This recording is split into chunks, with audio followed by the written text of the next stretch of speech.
Okay. In this session, we'll mainly address how this perror function is used by most of these function calls. Now, this perror function is used to print a descriptive error message related to the last system or library function which failed to execute. And it prints the string passed to it followed by colon. And then later it adds the system generated error message. Now, if we see the man page of that perror function, so it is defined in stdio.h.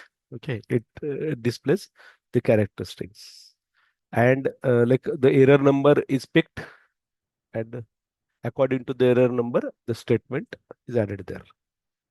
And so if s is not null and s is not null byte, for example, the argument string is s is printed followed by colon and a blank. Then error message corresponding to the current value of error number and a new line character is added. So let us try to see how exactly it works. So we'll write one code, perror.c. Now in this code, we'll assume that like we are working with a file and we want to say open that file. Fine. So just as a simple example, we'll take. So let us include stdio.h. We'll add unistd.h and we'll include stdlib.h. Okay. As a separate side, I'm adding all these three files. So we'll declare file star fp as our file pointer, the file descriptor. Now, what we'll do is we'll declare a main function.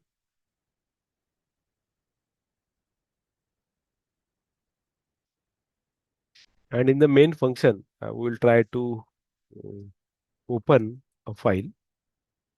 Okay, let us say we know that that file is not exist. So if that file is not exist, we can definitely print a message. But let us try to see like if we print our message along with it, it should display the system message too. That's why I'm saying non-existing dot txt. Suppose this is my file name, and I'm trying to open this say, file in read mode. Now we know like if the file is not available, then this file pointer will have value as null.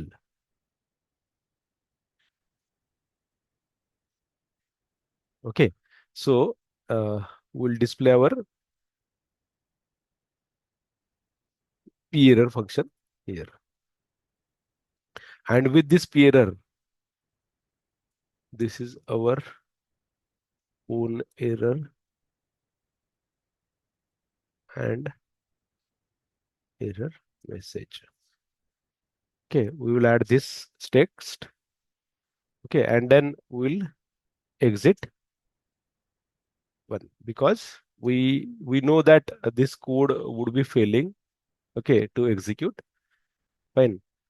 And like we want a non-zero status so as to indicate that there is a failure to this code. Okay, that's why we are using exit one over there.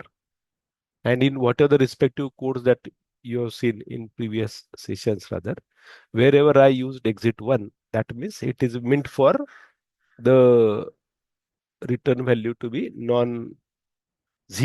Because if it is zero, then it means it is successful execution.